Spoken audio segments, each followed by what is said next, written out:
that happens, right? Your knee pops and you're like, no, you hear a popping sound, and then you're like, hey, dude, was that you or me? Like, you don't know who. So when should someone take time off versus getting like medical help or, whatever? Yeah. I mean, obviously, Like, there's a lot that goes into that question. There's a lot of different factors at play. mm-hmm. So depending on what your goals are and where you are in life, the answer might be different. You're a professional and this is your job and you have a tournament coming up and you're training for something specific. You might need to strap up and just suck it up and get through, provided you can, and then take care of it after whatever main event, because that is how you make your living. Same thing for regular competitors. If you've been working for a goal and something does get tweaked but not too serious, you can get away with it and get through and get to the tournament.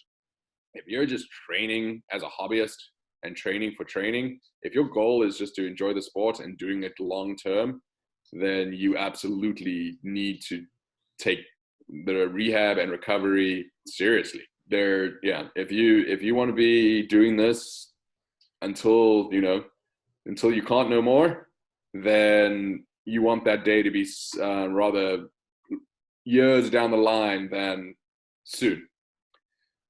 Injuries have a way of accumulating, forces stress up, they do accumulate on us, and they do come back and bite us. We're all going to have arthritis. It's kind of how we're made, but the severity and intensity of it and progression of it is pretty well correlated to previous injuries and what you did during that time. Taking good care of yourself on the front end, being smart with how you play the game, knowing when you're in a compromising position and not forcing your way out of it, and just kind of accepting the fact that someone's about to pass your guard, somebody is stacking you, and you need to go, you kind of should let that go. Again, depending on what the goals are and what the situation calls for, you can't let your ego get in the way of your health. I mean, that's a tough question. I think being a competitor, definitely, like, if I can take the time off, I will. Or if it's like, hey, it's right, 3 weeks before the big tournament, like, all right, tape it up, Mm-hmm. But you also got to be honest with yourself. Is this severe enough that it's going to compromise me for that tournament? Because yes, you are a competitor. Yes, this is your job. But one, is it better to miss this one or miss next year? Yeah, the whole year off. Because what could be a little tweak in the knee, maybe a full rupture of your ACL if you don't take care of that today. Yeah. If that makes sense. I think, especially, like, it's different between, there's a difference between you, like, you're registering for like a tournament and the tournament's paying you. So that could be a big deciding factor. Like, hey, I'm making money, or hey, I'm paying money, so maybe I should just kind of chill. Yeah, no, that's what I said. It's like, it's a really tough question.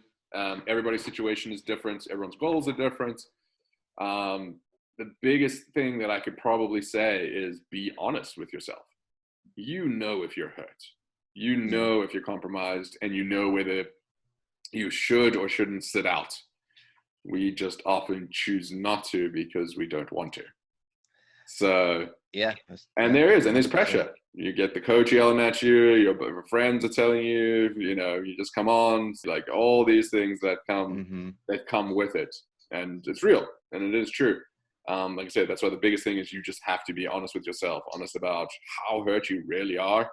And what your goals are, and whether you want this to be a short-term issue or a long-term issue. Because I promise, short-term issues will turn into long-term issues if they don't get addressed.